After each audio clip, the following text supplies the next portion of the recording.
C'est une campagne de financement de 250 000 qu'on veut amasser, qui se débute aujourd'hui, mais qui va s'étendre jusqu'en juin 2014.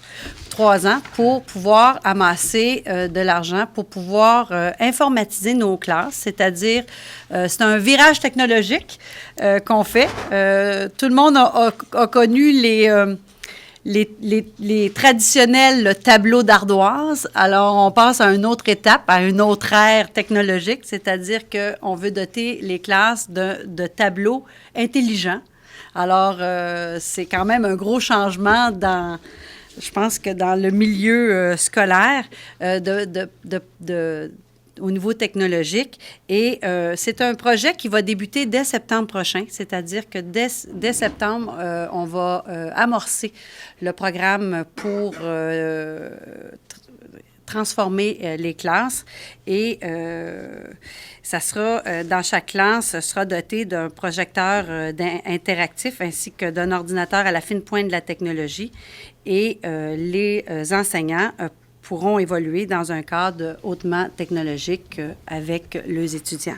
Les donateurs auront la possibilité d'avoir une plaque immortalisée avec leur nom immortalisé sur les portes d'entrée des classes, c'est-à-dire qu'il y aura une petite plaque où on aura le nom de donateur pour nommer la classe du nom du donateur. Les donateurs, on peut s'attendre à quoi comme genre de donateurs? Bien, ça peut être des particuliers, comme ça peut être aussi des entreprises. C'est un projet qui va rendre l'école beaucoup, qui va changer l'école et qui va la rendre, je pense, de plus en plus compétitive, parce que des fois, on pense au commerce au détail, mais même dans le milieu scolaire, la compétition existe. Et je pense qu'avec un virage technologique comme le virage que l'Académie est en train d'amorcer, je pense que ça va être un gros plus pour la popularité de l'école. Et c'est ce qu'on a à cœur aussi. Je ne sais pas si vous pouvez répondre à ma question ou si c'est un peu trop personnel, mais est-ce qu'on peut s'attendre, mettons, à des coûts plus élevés pour venir à l'Académie, mais enseigner dans un milieu qui va être plus technologique?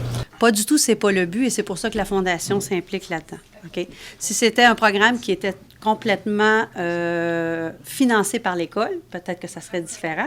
Mais comme c'est un programme qui est financé par la Fondation, parce que le but aussi de la Fondation, M. Carrière le disait, c'est d'offrir des bourses aux enfants qui sont dans où les parents ont plus de difficultés, mais c'est aussi, le but de la Fondation est aussi d'améliorer le milieu scolaire. Alors, donc, non, ça ne va pas interpeller les frais parce que ça va vraiment, c'est vraiment deux entités différentes. Et le but, c'est vraiment de rendre l'école plus agréable pour les étudiants et aussi de la rendre plus attrayante pour ceux qui veulent la fréquenter. La première phase, c'est d'instaurer partout dans l'école les projecteurs interactifs. Mais le projet va s'étaler sur plusieurs années parce qu'il y aura autre chose qui arrivera dans le futur. Donc, on a fait une planification à moyen et à long terme sur l'implantation de la technologie au sein de l'école. Donc, on a une première phase avec un 250 000 qui va être entièrement financé, qui va financer entièrement la première partie. La Fondation est active et elle a besoin naturellement de fonds pour permettre à nos familles qui vivent des moments plus difficiles de pouvoir maintenir leurs enfants dans notre institution. Donc, à chaque année, il y a des activités qui reviennent. Et cette année, notre souper au homard et la partie de golf annuelle se déroulera en mai. C'est un tournoi en formule Vegas qui va se dérouler au club de golf de Berthierville. Alors, les organisateurs de cette belle journée vous proposent de former des équipes de 2 à 4 personnes et évidemment de lancer des défis à vos amis et collègues. Ça va être suivi, comme le disait notre directeur, d'un excellent souper au homard ou d'un plat de filet mignon. Alors, les gens qui désirent réserver leur place doivent communiquer avec Mme Diane Lavallée. En plus de notre tournoi de golf annuel de la comédie musicale, aux 2 ans, il y a un tournoi de balle donnée qui a lieu. Et pour vous en parler, M.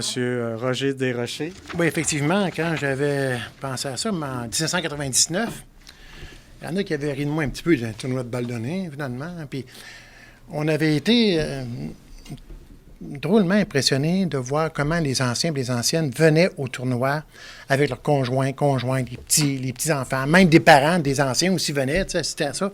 Pas parce que c'était des shows extraordinaires, mais c'était l'ambiance, là. Surtout que le lieu de rassemblement, c'est le parc Saint-Jean-Baptiste. Vous savez, entre les deux terrains, il y a comme un espace assez grand. Puis là, on s'assoit en mini-conventum ou en promotion ou en cours. Puis là, on prend une bière, on dîne, tout ça. Tu sais. Bon. Alors, c'est hashtag 2 ans, simplement parce que les années paires, c'est un tournoi de deck hockey. Les années impaires, c'est un tournoi de balle donnée, tout simplement. Alors, ça a lieu sur les 6 terrains de balle du Grand Joliette. OK. Alors, il y a 3 terrains à Joliette, les 2 à Saint-Charles-Borromée, puis le parc Amable-Charlieu aux Prairies. Qui participe à ça? C'est les promotions de l'académie et les cours du séminaire. Parce qu'à l'académie, on marche avec promotion. Puis quand le séminaire a cessé, c'était la fin des cours, c'était le début des promotions. Habituellement, on a à peu près 4-5 équipes du séminaire. OK? Mais 5 fois sur 6, ça a été l'académie qui a gagné le tournoi. Il faut que j'en passe une à M. Perrault. Et puis, en vous disant aussi que les équipes de l'académie sont obligées d'avoir 3 filles dans leur équipe. C'est pas le séminaire? Non. Puis ils ont gagné 5 fois sur 6. Fait que c'est fort, hein? Ouais. Puis, une chose, je vais vous dire, vous seriez surpris de voir l'âge des personnes qui participent à ça. On va avoir les finissants de secondaire 5, qui ont 17 ans, puis il y en a qui ont 65 ans et qui vont jouer aussi. Puis c'est pas des nouilles, là, tu sais, non. Très bonne équipe, parmi les 4-5 meilleures équipes. Oui. OK? Et ça permet de beaucoup d'anciens et d'anciennes de se rencontrer, qu'importe leur époque, dans le fond. Okay? Il y a possibilité d'avoir 24 équipes. Une fois, on a eu 24 équipes. Mais habituellement, c'est autour de 20-22 équipes. Okay? Le thème cette année, c'est la culture dans notre école. C'est pourquoi ici l'arbre. Au cours des années, les auteurs, les artistes qui sont venus ici à l'école. La culture sous toutes ses formes, là. L'arbre, en tout cas. C'était le thème cette année. Il y a une dizaine d'élèves qui participent à l'organisation. C'est quand même pas toute seule, là. Soit du club de lecture. Il y a des élèves qui vont filmer, prendre des photos. Le 4 avril, nous commencerons avec les Vagabonds du ciel. C'est un organisme qui est ici dans la Naudière. Ils sont déjà venus à l'école. En astronomie, ils sont très généreux. C'est vraiment intéressant. Ils arrivent avec des télescopes. Là, on va le faire en plein jour parce que le soir, c'était difficile de rejoindre le groupe d'élèves, mais ils vont regarder le soleil, puis ils vont leur présenter une conférence et différentes choses. Puis un élève en 4e secondaire qui en fait partie, Robin Degotte, qui est en 4e secondaire, qui fait partie de l'organisme, puis il va être de la conférence.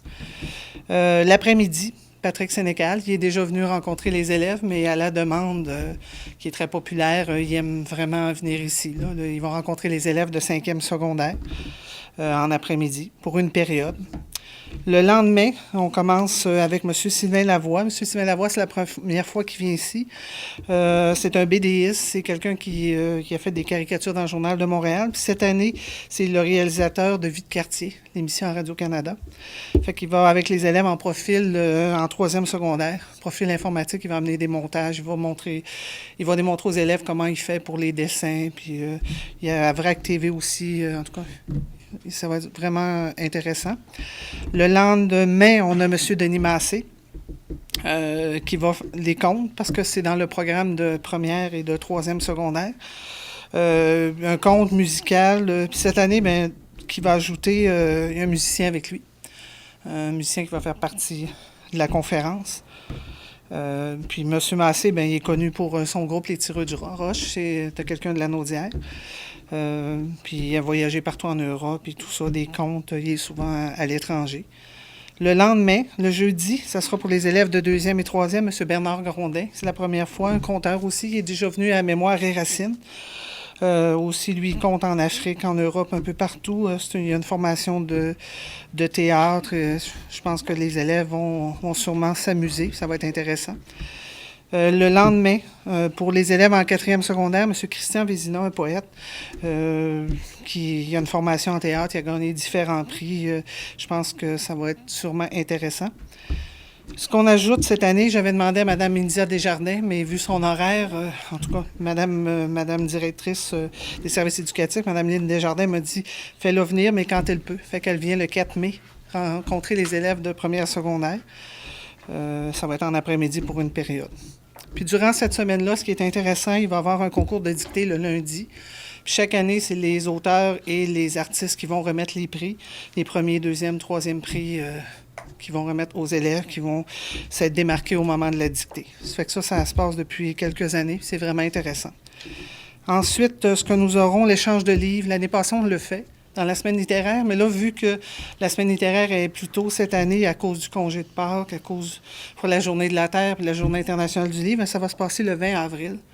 C'est intéressant parce que ça, c'est un échange de livres gratuit. Les élèves, je mets une grosse boîte, donnent des livres, mais il faut qu'ils repartent avec des livres, puis un tirage à la fin de la semaine. Puis le reste des livres s'en va à un organisme communautaire.